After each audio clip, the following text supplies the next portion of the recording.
Delayed flights are the worst, and if you think that you've had a long one, just wait until you hear about the people aboard Pan Am Flight 914. So this plane took off from New York in 1955 and was supposed to land 3 hours later in Miami, but it somehow disappeared off the face of the earth until it landed 37 years later. Oh my God, I have already so many questions and we haven't even gotten started. All right, so this plane took off from New York in the summer of 1955. There were 57 passengers and 4 crew members on board. They were headed to Miami, which was supposed to be a 3-hour flight.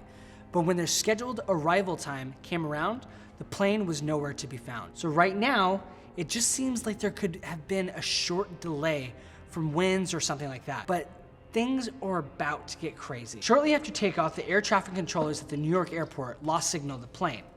Like it literally disappeared in midair, which is already a little weird. Like, how did they just lose signal and start freaking out immediately? Well, a few hours later, the control tower radars at the Miami airport didn't show the plane either, and there also weren't any distress signals sent out, so no one knew what was going on or where this plane was.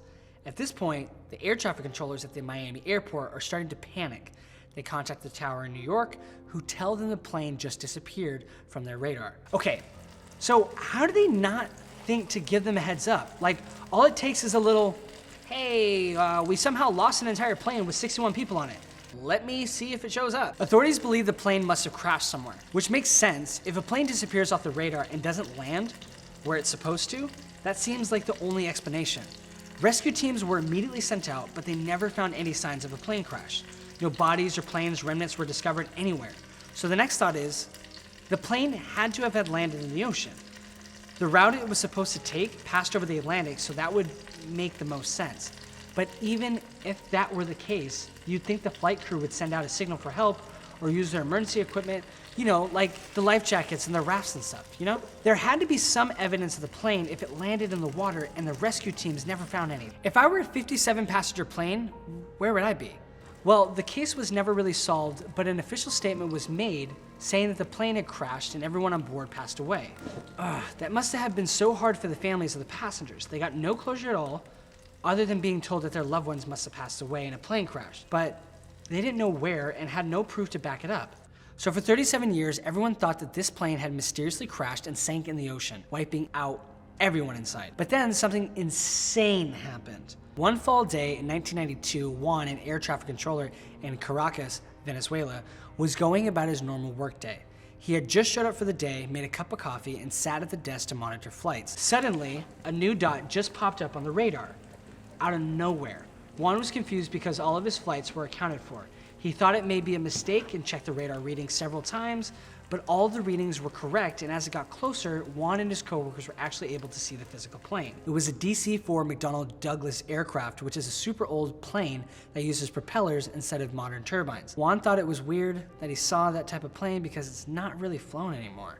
But it was commonly flown in the 50s. In fact, it was the same exact model as the Pan Am Flight 914 that went missing 37 years later. Oh, things are starting to get a little freaky. So Juan and his coworkers have no idea what was going on. A dot just appeared on the radar out of nowhere, and they realized it's a super old plane that's flying in their direction. Then a voice came on over the radio. It was the pilot of the mysterious plane who asked in English, "Where are we?" What? The pilot doesn't know where he's flying? That's a little concerning. Like, isn't the sole purpose of a pilot's job to navigate the plane? Okay, so the random pilot dude asked where they were, and Juan told him that they were near the Caracas airport and asked where their flight was headed. There was a quick pause before the pilot said, "We are Pan Am Flight 914, heading from New York to Miami, Florida, with a crew of 4 and 57 passengers on board." Holy, what's going on? They're joking. Like, the story of that missing flight was pretty well known, so this pilot could have just had a bad sense of humor and tried to make a joke about the whole thing. But then, why would they be flying the same exact plane? This is super sketchy. Well, Juan thought it was pretty sketchy too. After what could have been an insensitive joke about a 37-year-old alleged plane crash, he asked the pilot a few more questions. He asked if they were involved in some sort of crash or if they attempted to make contact with anybody else. But the pilot casually said, "We were scheduled to land in Miami at 9:55 in the morning on July 2nd, 1955. Dude, this is so wild. This is like the real life version of Interstellar. And who's gonna break the news to the pilot that it's almost 4 decades past their scheduled landing? Air traffic control cleared the plane for landing, and once it touched down, Juan asked the pilot over the radio, "Did you know today's May 21st, 1992? Then the pilot said, "What are you talking about?" How is this pilot so confused? Like, I cannot get over the fact that he is just so unaware. So during this time, the ground crew from the Caracas airport was getting ready to help unload the plane. But before they could get there, the pilot apparently lost his cool and screamed, "Oh my God." Yeah, and I bet he said a few other words too. I mean, he just found out that he's responsible for not getting 61 people to the right location or even the right decade. I would definitely flip out. And the Caracas air control team also said they heard all of the passengers yelling and panicking over the radio. Juan started to get nervous and told the security guards to go to the plane and let the passengers and the crew members off. But as the guards got closer to the plane, the pilot screamed, "No, do not get near. We are leaving now." Then he started the plane's engine, drove it down the runway, and took off. This is insane. He literally just flew back away. You can't hide from your problems forever, my guy. Trust me. And if you've already set your passengers back almost 4 decades, you might as well just let them off now to live the rest of their lives. And in Venezuela, that sounds like a great place to live. Also, I'm starting to question this whole story even more. Did these people age at all? And how were they completely unaware that so much time has passed? Shortly after the plane took off, it disappeared into the clouds and was no longer detected on the radar. The Caracas airport sent out 3 jets to try and track it down, but they found nothing. This is mind-blowing. Like, how is no one able to figure out what's going on? You would think with all of their technology, the air traffic control would be able to find out more. Like, how are they able to go to sleep at night knowing there could be missing planes all around them? So the rest of the story has a bunch of different endings depending on who you talk to. Some say the plane never reappeared after the Venezuela landing.